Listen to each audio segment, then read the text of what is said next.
প্রিয় বন্ধুরা, কেমন আছেন? আশা করি ভালো। এই যে ধর্ম, এই ধর্মের জন্ম হয়েছে মূলত হিংসা, বিদ্বেষ আর ঘৃণা থেকে। যেটা আমি আগে বলছি, এখন তাই বলবো। তার কারণ হচ্ছে যে, কটা উদাহরণ দিচ্ছি আমি। দেখেন, নবী মোহাম্মদ সাল্লাল্লাহু আলাইহি সাল্লাম কিন্তু 15 বছর ধরে হীরা গুহায় ধ্যান সাধনা করতেন, জানেন তো? হীরা গুহায় ধ্যান সাধনা করতে করতে করতে করতে তারপরে ঈশ্বরের সান্নিধ্য লাভ করছে। আচ্ছা, সনাতন ধর্ম বা হিন্দু ধর্ম যদি আমরা যাই, তাহলে সেখানে নারদ মুনি নামে একজন মনীষী, উনি মন্দাকিনী নদীর তটে বসে ধ্যান সাধনা করতে করতে করতে করতে সৃষ্টিকর্তার সান্নিধ্য লাভ করছে। আমরা যদি বুদ্ধ ধর্মে যাই, তাহলে সেখানে গৌতম বুদ্ধ ধ্যান সাধনা করতে করতে করতে সেই অশ্বত্থ গাছের নিচে 7 বছর পরে, কত 7টা বছর পরে সেই বোধি জ্ঞান লাভ করে, অর্থাৎ সেই আধ্যাত্মিক জ্ঞান লাভ করে। আমরা যদি আজ থেকে 6000 বছর আগে বা 5000 বছর আগে সেই যে পার্সি ধর্ম বা জরথ্রুস ধর্ম সেখানে যাই, তো সেখানে দেখা যাবে যে সেই জরস্টার তিনি নদীর মোহনায় বসে ধ্যান সাধনা করতে করতে করতে করতে সৃষ্টিকর্তা সাধনা পেয়েছেন। এভাবে তো সৃষ্টিকর্তাকে পেতে হলে, তার সম্পর্কে জানতে হলে তাকে ধ্যান সাধনা করতে হবে। এটা হচ্ছে নিয়ম, এটা হলো সিস্টেম, ঠিক আছে? নবীর বেলাও তার ব্যতিক্রম ঘটেনি, নবীও ঠিক এভাবে ধ্যান সাধনা করে আল্লাহর সন্তুষ্ট অর্জন করছে, ঠিক আছে? তাহলে তো আর সমস্যা রইল না। আচ্ছা, এর পরবর্তীতে যখন 720 সালে বা 22 সালে যখন মুসলমানরা ভারতবর্ষে আসে, তাই না? তখন যারা এদেশে ইসলাম প্রচার করছে তারা ছিল কি? অলিয়া উলিয়া, গাউস কুতুব, জানেন তো? তারপরে 1200 সালের পরে বা 1000 সালের পরে যখন এই বাংলাদেশে যখন ইসলাম আসে, তখনও কিন্তু দেখবেন শাহজালাল, শেখ ফরিদ, শাহপরাণ, শাহ আলী, বাদুল বুস্তামি, এইভাবে যারা এদেশে ইসলাম আনছে তারাও ছিল কি? সাধক পুরুষ। পরবর্তীতে সব জায়গায় কিন্তু পরিবর্তন হয়েছে এই ধর্মের। যেমন ইসলাম ধর্ম যখন আরবে আসলো, আসার পরে আস্তে আস্তে আস্তে আস্তে আস্তে আস্তে নবীর যে গ্রুপটা, নবীর দলের যে অনুসারীরা, তারা দুর্বল হয়ে গেল, আর অন্য অনুসারীরা তাদেরকে আক্রমণ করলো।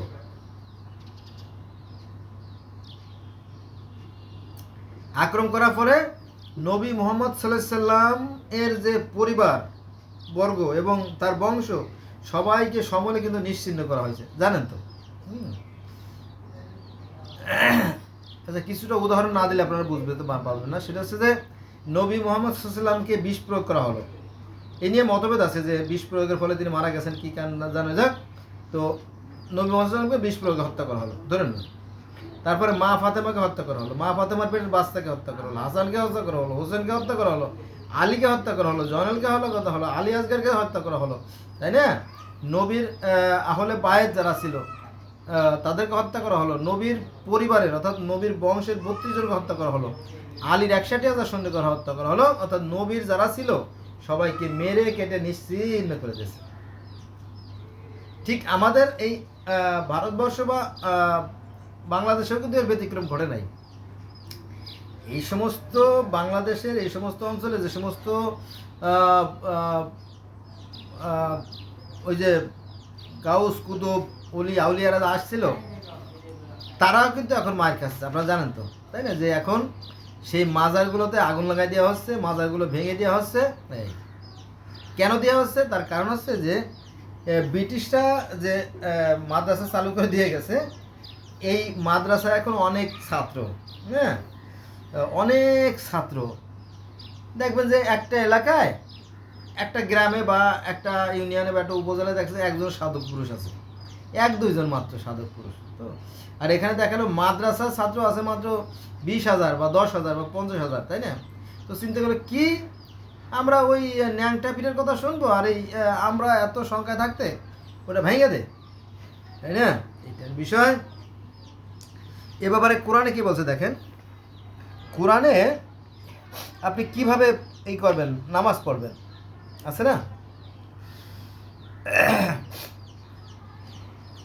এখানে আছে সূরা আরাফ, সূরা আরাফের 205 নম্বর আয়াতে আল্লাহ বলতেছেন যে তুমি তোমার রবকে, রব মানে সৃষ্টিকর্তাকে, তুমি তোমার রবকে মনে মনে সবিনয় ও সভয়ে অনুচ্চ স্বরে সকাল ও বিকেলে স্মরণ করবে এবং তুমি উদাসীন হবে না। তাহলে তুমি তোমার রবকে অর্থাৎ তোমার আল্লাহকে বা তোমার সৃষ্টিকর্তাকে মনে মনে সবসময় 24 ঘন্টা তুমি তোমার আল্লাহ আল্লাহ আল্লাহকে মনে রাখবা। মনে রাখলে পরে তার দ্বারা আর কোনো অন্যায় কাজ হতে পারবে না। ঠিক আছে, সেই কথা বলা হয়েছে। সবিনয় মানে কি? বিনয়ের সহিত। সভয় মানে কি? ভয়ের সহিত। অনুচ্চ স্বর মানে কি? নীরবে, নিবৃতে, গোপনে, সংগোপনে, তাই না? তুমি তোমার সৃষ্টিকর্তাকে স্মরণ করবে কখন? সকালে ও বিকেলে। সকালে বিকালে কেন করব? ওই যে আমি দিবাভাগ কি করেছি খাদ্য অন্বেষণ করার জন্য, তোমরা নামাজ শেষে জমিনে বেরিয়ে পড়ো। এটা আছে সূরা নাবার 11 নম্বর আয়াতে। তাহলে এই সূরা নাবার 11 নম্বর আয়াত আর সূরা আরাফের এই 205 নম্বর আয়াত যদি মিলান দেখবেন যে মিলে গেছে। সকালবেলা ঘুম থেকে উঠে আমি হাত মুখ ধুয়ে ওযু গোসল করে সৃষ্টিকর্তার গুণগান গায়ে যে কোনো পদ্ধতিতে কেউ করতে পারে, কারণ পদ্ধতির কথা কোরআনে নাই। যে যেভাবে আল্লাহ পাকে স্মরণ করে করে তারপরে কাজে চলে যাবে, অর্থাৎ নাবার 11 নম্বর আয়াত অনুসরণ করবে। তারপরে সন্ধ্যার সময় যখন ফিরে আসবে তখন একটু হাত মুখ পরিষ্কার পরিচ্ছন্ন বাড়িতে আবার হে আল্লাহ, হে সৃষ্টিকর্তা, তুমি আজকের দিনটা ভালো ভালো কাটাইছো, রাতটাও ভালো ভালো কাটাইছো, তাই না? এই খাওয়া দাওয়া করে ঘুমাই পড়লাম, এই এইগুলো এইভাবে এক এক দিন করে মাস মাস করে বছর বছর করে জীবনের সময়গুলো সমাপ্তি হয়ে যায়, তাই না? এইটা আর কি বিষয়। আমি এটা আবারও বলবো, বারবার বলবো, বিরক্ত হবেন না। তুমি তোমার রবকে, আল্লাহ বলতেছে তুমি তোমার রবকে মনে মনে সবিনয় ও সভয়ে অনুচ্চস্বরে সকাল ও বিকেলে স্মরণ করবে এবং তুমি উদাসীন হবে না, অর্থাৎ তুমি আশাহত হবে না যে সৃষ্টিকর্তা নাই বা তিনি আমাকে দেখতেছেন না বা বঞ্চিত করতেছেন, এমন না। তিনি আছেন, সৃষ্টি যখন আছে স্রষ্টাও আছেন, এটার বিষয়। হ্যাঁ, কিন্তু আমরা কি করি জানেন? অনুষ্ঠান, আরে বাবা, মাইকে হাইড্রোলিক হর্ন বাজাইয়া এমনভাবে চিৎকার মারে। হুজুর তো থাকে ভিতরে, দেওয়ালের ভিতরে থাকে না, বাইরে যে মানুষের 12টা বেজে যাচ্ছে, সেই সেন্সটা আল্লাপাক হুজুরকে দেন নাই। আল্লাপাক তাকে সম্মান দিয়েছে, কিন্তু তাকে সেই জ্ঞানটা দেন নাই যে এই মাইকের কারণে আশেপাশের লোক যে স্ট্রোক করতেছে, হার্ট অ্যাটাক করতেছে, হ্যাঁ, তাদের যে বুক ধড়ফড় হচ্ছে, যে এই জিনিসটা তিনি বলবেন। এবং এই আজানের ব্যাপারে অনেক লোকের কিন্তু অভিযোগ আছে, বলে না। কেউ কেউ বলতে চায়, বললে আবার মাইর খাবে, ভয়তে বলে না, জানেন? এখন কি আর সেই দিন আছে?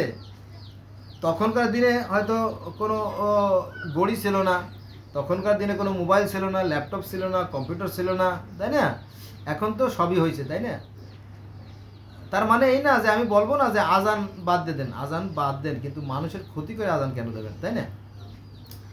শহরে মানুষ কাজ করে, শহরে মানুষ কাজ করে না, শহরে মানুষ কাজ করে, শহরে কাজ করে সকালবেলা 6টার সময় চলে যায় বা 8টার সময় চলে যায়, বাসের ডান্ডা ধরে ধরে ধরে চলে যায় কাজে, তাই না?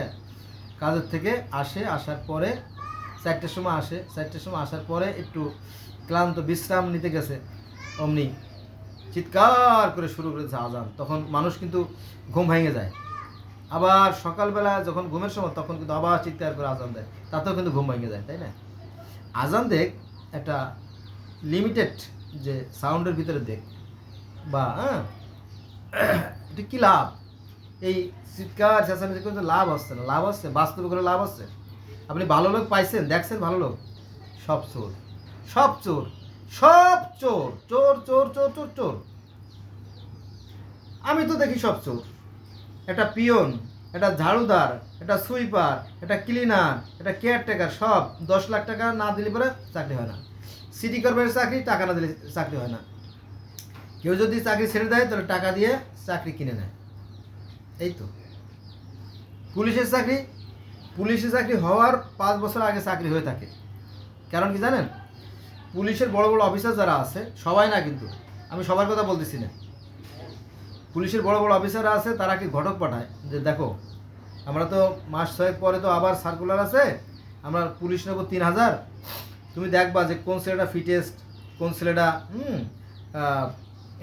মেডিকেলের টেকে এইভাবে যাচাই বাছাই করে রাখবা, তখন চুক্তি হয়। বর্তমান বাজার, আমি এই বাজারের কথা বলতেছি, বর্তমান বাজারে যেমন স্বর্ণের ভরি 1,00,000 টাকা প্লাস, 1,00,000, 20,00,000, 25,000, 25,000, 30,000 বা এরকম 1,00,000-এর বেশি।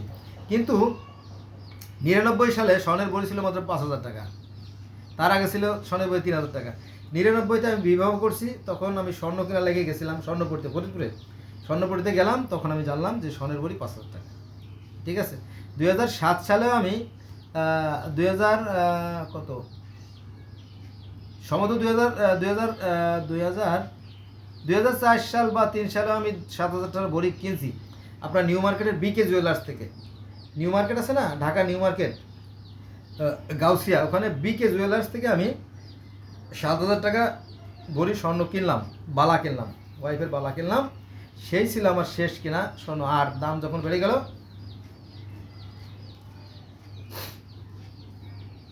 তখন আর কেনা হয় নাই।